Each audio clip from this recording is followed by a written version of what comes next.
যশোরের অভয়নগরে বেগম খালেদা জিয়ার সুস্থতা কামনা করে দোয়া মাহফিল অনুষ্ঠিত হয়েছে। সাবেক প্রধানমন্ত্রী বেগম খালেদা জিয়ার সুস্থতা কামনা করে আজ 24শে জুন সোমবার বিকাল 4টায় যশোরের অভয়নগর থানা ও নোয়াপাড়া পৌর বিএনপির উদ্যোগে নোয়াপাড়ায় বিএনপির দলীয় কার্যালয়ে পৌর বিএনপির সভাপতি আবু নাঈম মোড়লের সভাপতিত্বে এক আলোচনা সভা ও খালেদা জিয়ার সুস্থতা কামনা করে দোয়া মাহফিল অনুষ্ঠিত হয়। আলোচনা সভা ও দোয়া মাহফিলের প্রধান অতিথি হিসাবে বক্তব্য রাখেন অভয়নগর থানা বিএনপির আহ্বায়ক ফারাজি মতিয়ার রহমান। সাবেক 3 বারের প্রধানমন্ত্রী,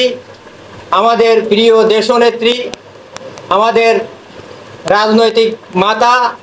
বেগম খালেদা জিয়া মারাত্মকভাবে অসুস্থ। তিনি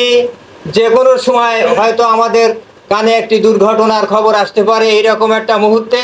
সিনিয়র যুগ্ম আহ্বায়ক কাজী গোলাম হায়দার ডাবলু, নোয়াপাড়া পৌর বিএনপির সাধারণ সম্পাদক রেজাউল করিম মোল্লা, জেলা বিএনপির সদস্য মশিয়া রহমান মশি, অভয়নগর থানা বিএনপির নেতা গাজী নজরুল ইসলাম, থানা যুগ্ম আহ্বায়ক নওয়াব আলী সর্দার, পৌর সাংগঠনিক সম্পাদক আসাদুজ্জামান জনি, থানা যুগ্ম আহ্বায়ক FM গিয়াস উদ্দিন, পৌর সাবেক যুগ্ম আহ্বায়ক জাকির হোসেন, থানা বিএনপির আহ্বায়ক কমিটির সদস্য শেখ আসাদুল্লাহ আসাদ, সেলিম রেজা, মাসুদ রানা, হাবিব রহমান খোকন, ফরহাদ হোসেন, মাহমুদুল কবির, রেজাউল ইসলাম রেজা, মোহাম্মদ আলী বেগ সোনা, প্রফেসর হাবিব রহমান, মোহাম্মদ নুরুজ্জামান, সিরাজুল ইসলাম মান্নু, রবিউল ইসলাম মোল্লা, মুজিবুর রহমান নাসির উদ্দিন, রফিকুজ্জামান টুলু, রুহুল আমিন,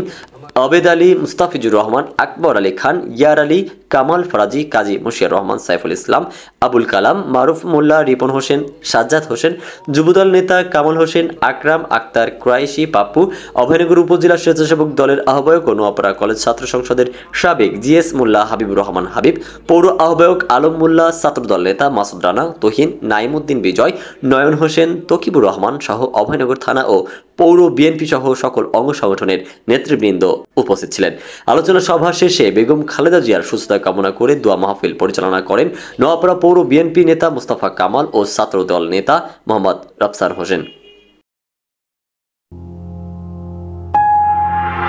গাংচিল টিভি, সত্য প্রকাশে অনুসন্ধানী চোখ।